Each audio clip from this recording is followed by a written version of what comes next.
Welcome back. We are studying science of class 8, है ना। तो हम लोग चैप्टर 7 के बारे में बात करते हैं, conservation of plant and animals. सबसे पहले जानते हैं व्हाट इज बायोडाइवर्सिटी। बायोडाइवर्सिटी किसको बोलते हैं? Occurrence of innumerable number of different type of organism and the whole range of their varieties या biotype adapted to different climate और एनवायरनमेंट एंड एरियाज, है ना। तो देखिए बोला जाता है कि बायोडाइवर्सिटी का मतलब क्या हो गया। बायोडाइवर्सिटी का हिंदी मतलब होता है जैव विविधता, है ना।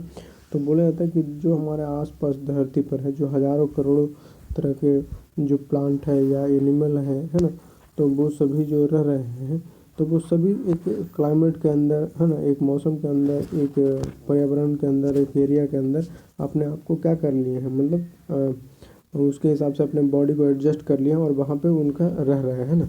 तो ये सभी किसी कारण बायोडाइवर्सिटी जैव विविधता को दिखाता है। जैसे देखिए आपका जो एनिमल है आपका टेम्परेट रीजन में है, तो उसके बॉडी का रहन सहन, उसका स्टाइल अलग है। जो टॉरिड रीजन में उसका अलग है, जो डेजर्ट में रहता है उसका अलग है ना। जो पोल पे रहता है ना, जैसे पोलर बियर हो गया, तो उसका रहन सहन स्टाइल अलग होगा। जो पोलर बियर होता है और जो आपका मतलब ऐसे टेम्परेट रीजन में और टॉरिड रीजन में जो पाया जाने वाला है जो बियर होगा, तो दोनों का बॉडी सेम होगा क्या? नहीं, दोनों का रहन सहन सेम है नहीं है ना। तो मतलब क्या हुआ कि जो हमारे पास आसपास दुनिया में जितने भी लिविंग ऑर्गेनिज्म है, चाहे प्लांट हो चाहे एनिमल हो, और वो एक क्लाइमेट एनवायरनमेंट और एरियाज के अंदर अपने आप को एडजस्ट कर लिए हैं, तो उसको हम लोग क्या बायोडाइवर्सिटी के अंदर समझते हैं। आगे बढ़ते हैं इसमें। वाइल्ड लाइफ सेंचुरीज, है ना। हम लोग सेंचुरीज देखे होता है, सेंचुरीज पढ़ेंगे हम लोग, उसके बाद पढ़ेंगे हम लोग नेशनल पार्क पढ़ेंगे, है ना। तो क्या होता है इसके बारे में अच्छे से जानेंगे। तो सबसे पहले आपका वाइल्ड लाइफ सेंचुरीज किसको बोलते हैं? National wild life sanctuaries, national park and biosphere reserve are names given to the area meant for the conservation and prevention of forest and wild animals, है ना। तो देखिए बोला जाता है कि जो हमारे पास वाइल्ड लाइफ सेंचुरीज है ना, जिसको वन्य जीव अभयारण्य बोलते हैं, नेशनल पार्क राष्ट्रीय उद्यान हो गया, है ना, और बायोस्फीयर हो गया हमारे पास, है ना। तो ये जो तीन तरीका का बायोस्फीयर रिजर्व जो है, तीन तरीका का जो एरियाज है जिसको गवर्नमेंट के द्वारा क्या किया जाता है, रिजर्व किया जाता है, वहाँ पे कंजर्व करने का काम करता है किसको? पेड़ पौधे को, और उस एरिया में जो एनिमल्स रहते हैं उसको भी प्रोटेक्ट करने का काम करता है ना, ताकि हमारे जो है बायोडाइवर्सिटी है उसके अंदर जो नुकसान हुआ है उसका भरपाई किया जा सके और हमारा इन्वायरमेंट को जो बैलेंस किया जा सके, है ना। इंडिया में जैसे कुछ नेशनल पार्क है, जैसे सरिस्का नेशनल पार्क है आपका, है ना, कान्हा नेशनल पार्क है ना, बहुत सारा ऐसा है आपका, जिम कॉर्बेट नेशनल पार्क है। तो ये होता है। अब देखिए इसमें आप समझिए कि बायोडाइवर्सिटी किसको बोलते हैं। देखिए नेशनल पार्क जो होता है, वाइल्ड लाइफ सेंचुरी जो होता है, वो छोटा एरिया होता है जिसमें बहुत कम एनिमल को हम लोग प्रोटेक्ट करते हैं और कम प्लांट को प्रोटेक्ट करते हैं ना। तो अगर उससे बड़ा एरिया हो जाए तो उसको हम लोग नेशनल पार्क बोलते हैं ना, नेशनल पार्क बोलते हैं। और नेशनल पार्क के जो चारों तरफ का जो एरिया होता है उसको हम लोग क्या बोलते हैं? बायोस्फीयर बोलते हैं, है ना। तो ये बहुत बड़ा हो गया। फिर जैसे अब इसमें हम लोग बात करते हैं आगे, biodiversity refers to the varieties of living organism in specific area. तो जैसे हम लोग बायोडाइवर्सिटी बोलते हैं कि यहाँ का बायोडाइवर्सिटी ये बहुत ही बेहतरीन है ना। जैसे तो डिजर्ट में बायोडाइवर्सिटी बहुत ही दुर्लभ होता है ना। तो इसका मतलब क्या हो गया कि हम लोग अर्थ के कोई पार्टिकुलर एरिया के बारे में बात कर रहे होते हैं ना। तो ज़रूरी नहीं है कि धरती के किसी एरिया का बायोडाइवर्सिटी बहुत ही बेहतरीन हो और किसी जगह का अच्छा नहीं हो। जैसे हमारे पास इंडिया में बोला जाता है जो वेस्टर्न घाट है ना, तो वहाँ पे वर्ल्ड का टॉप 10 बायोडाइवर्सिटी में आता है। बहुत ही ज़्यादा हॉट स्पॉट है बायोडाइवर्सिटी का वहाँ पे, है ना। फिर आप बात करते हैं इसमें प्लांट और animals of a particular areas are known as the flora and fauna of the areas, है ना। तो देखिए जो आपको बताएं कि जो पर्टिकुलर एरियाज के जब लिविंग ऑर्गेनिज्म के बारे में बात करते हैं तो उस एरिया को क्या बोलते हैं? बायोडाइवर्सिटी। जैसे आपका वेस्टर्न घाट बताया है ना, वेस्टर्न घाट बायोडाइवर्सिटी इंडिया में एकदम हॉट स्पॉट है, बहुत ही बेहतरीन है वहाँ का बायोडाइवर्सिटी, है ना। तो बोला जाता है कि उस एरिया में जो रह रहे प्लांट और एनिमल है तो उसको हम लोग फ्लोरा और फौना के नाम से जानते हैं। तो फ्लोरा का मतलब आप देखिए समझ रहे होंगे, फ्लोरा मतलब फ्लावर्स से थोड़ा थोड़ा रिफर होता है ना। तो फ्लावर्स मतलब प्लांट में होता है, तो फ्लोरा मतलब समझिए कि flora bird is use for the plants, है ना, जबकि fauna bird use for the animal. हमेशा याद रखिए ये फ्लोरा किसके लिए यूज होता है, प्लांट के लिए, और आपका फौना किसके लिए होता है, तो एनिमल्स के लिए।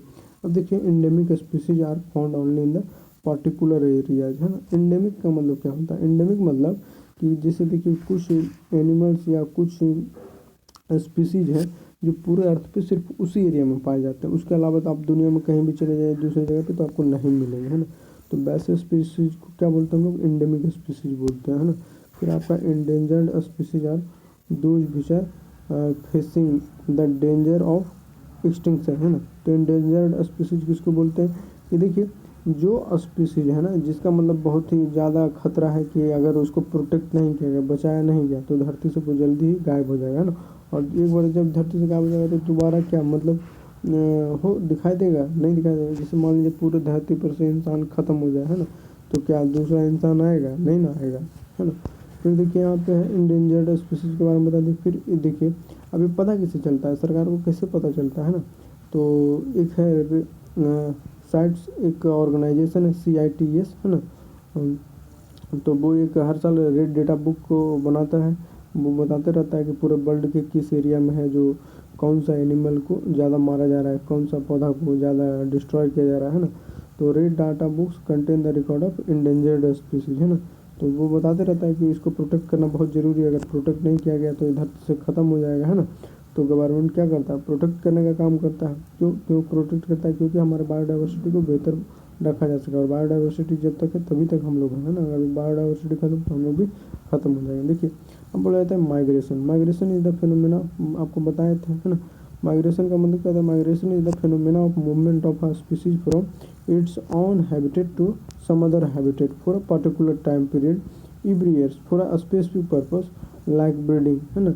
तो क्या बोला जाता है, माइग्रेशन का सीधा सीधा मतलब क्या होता है, कि जैसे देखिए इंसान का होता है ना, कि जैसे एक जगह से दूसरा जगह जाना किसी भी पर्पस से, तो उसको हम लोग क्या बोलते हैं, माइग्रेशन बोलते हैं, है ना, प्रवर्जन बोलते हैं, तो प्रवासन बोलते हैं। तो देखिए बोला जाता है कि कुछ एनिमल्स ऐसे हैं, है ना, जो आपका एक जगह से दूसरा जगह क्या करता है, माइग्रेट करता है, लेकिन पूरे साल नहीं, वो साल के कुछ महीने जो फिक्स एरिया है, फिक्स टाइम है उसी में, और वो फिक्स जगह पे ही जाता है ना, और फिर वापस से लौट आता है अपने घर में। जैसे एक देखिए है फाल्कन बर्ड्स है ना, जो आपका साइबेरिया से हर साल इंडिया के थ्रू आपका आता है ना, इंडिया में आता है, और फिर वो मतलब वापस से रिटर्न भी हो जाता है, लौट भी जाता है ना।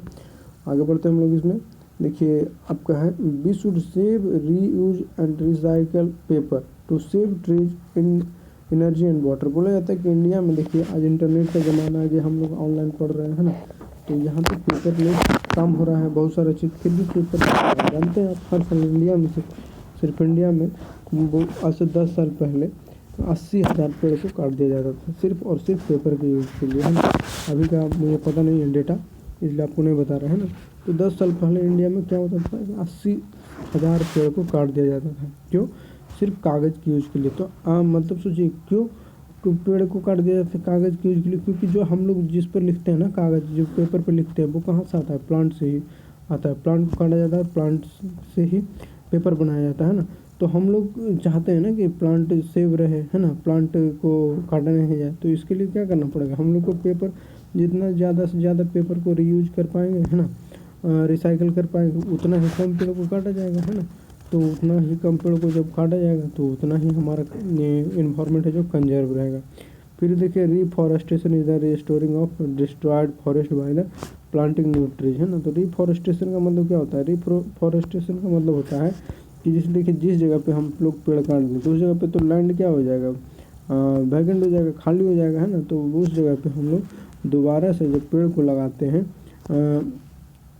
तो उसको हम लोग क्या बोल देते हैं, उस प्रोसेस को बोलते हैं रिफॉरेस्टेशन बोलते हैं। अब फ्लोरा आपको बता देते हैं, देखिए different type of plants belonging to an area, उसको बोल देते हैं हम लोग फ्लोरा बोलते हैं ना। तो जैसे ही फ्लोरा बोलते हैं तो फ्लोरा का मतलब देखिए एक ही तरह का पेड़ नहीं आता है ना, जैसे मैंगो प्लांट ही नहीं आता है ना, उसमें बनियाल प्लांट ही नहीं आता है, बनियाल ट्रीज ही नहीं आता है, बहुत सारा का आ जाता है। फ्लोरा मतलब सब तरह का पेड़, है ना।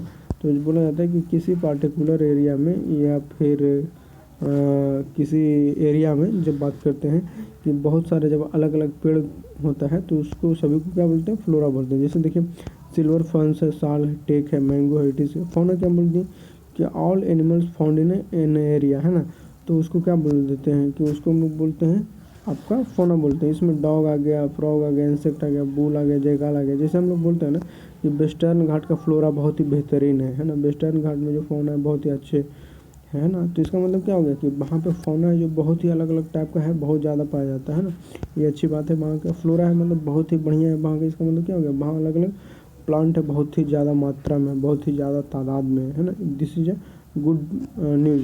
फिर देखिए आपका एंडेमिक स्पीसीज, आपको एंडेमिक स्पीसीज बताई दिए है ना कि क्या होता है endemic species. Species of plant animals which are already which are found exclusively in a particular area, है ना, these are not naturally found anywhere else, है ना। तो आपको बताएं कि एंडेमिक स्पीसीज उसको बोलते हैं कि जैसे जो चीज़ है ना जो सिर्फ उसी जगह पे मिलता है, दूसरी जगह पे नहीं मिलेगा। जैसे पोलर बियर ले लीजिए, पोलर बियर जो पोल पे है वो एंडेमिक होता है, दूसरी जगह पे नहीं मिलेगा, है ना। तो वैसे ही फिर देखिए एक्सटिंक्ट स्पीसीज क्या बोल रही है कि species of plant and animal which have already have been lost, है ना। एग्जाम्पल में जैसे देखिए एक डोडो बर्ड है जो आपका न्यूजीलैंड में पाया जाता था, इंडिया में इंडिया चीता होता था, उसको ख़त्म हो गया धरती से, है ना। पिंक हेडेड डक होता था जिसका मतलब जो आपका बत्तख होता था उसका हेड कैसा होता था, पिंक कलर का होता था, है ना।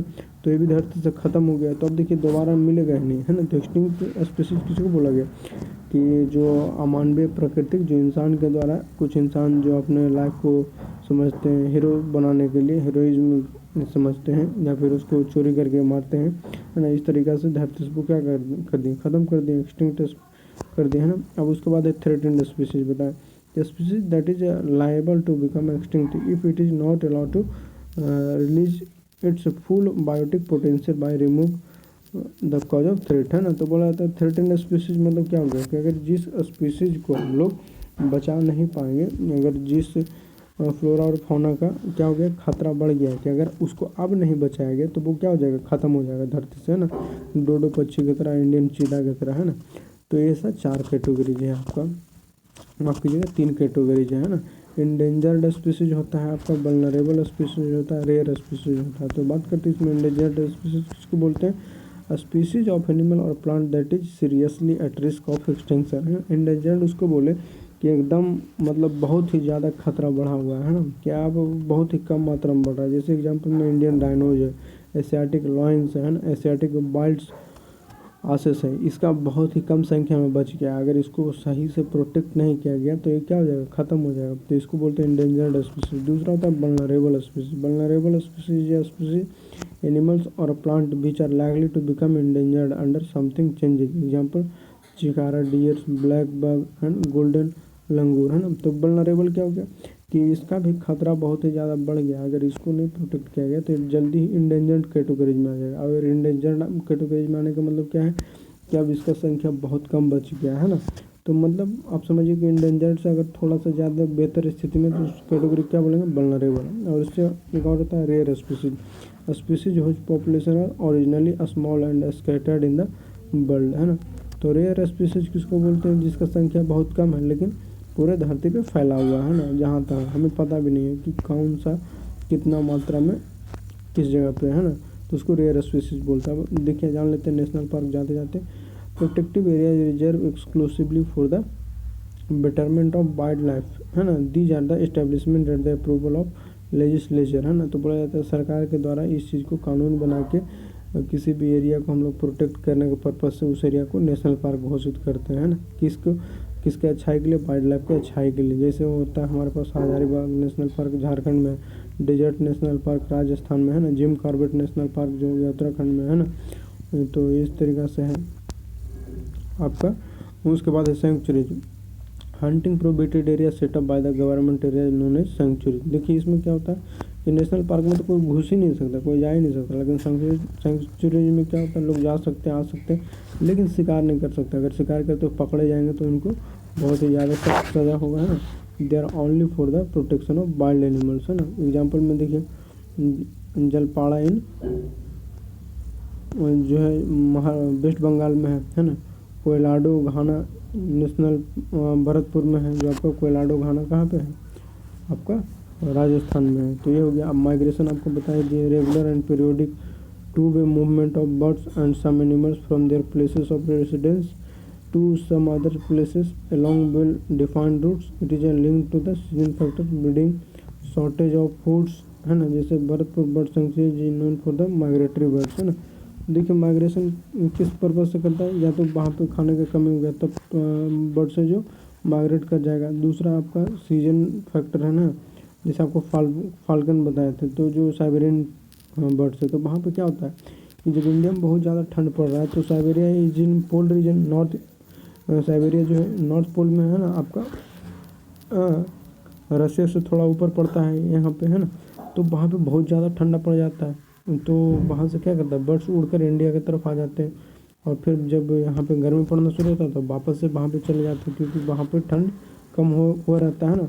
तो वो अपने आप को सीजनल फैक्टर से प्रोटेक्ट करने के लिए आ जाते हैं, है ना। कुछ ब्रीडिंग्स के लिए भी आ जाते हैं, है ना, ताकि वो अच्छे इन्वायरमेंट में अपने चिल्ड्रन को, अपने एग को दे पाएँ, और एक को से उनका अच्छा बच्चा निकले, है ना, फिर उसको लेकर वापस से वो चले जाते हैं। तो ऐसे पक्षी को क्या लोग बोलते हैं, माइग्रेटरी बर्ड। इंडिया में सबसे अच्छा जो भरतपुर बर्ड सेंचुरी जो राजस्थान का है, वो माइग्रेटरी बर्ड के लिए फेमस है, क्योंकि वहाँ पे बहुत हर साल बहुत ही माइग्रेटरी बर्ड आते हैं। Thank you.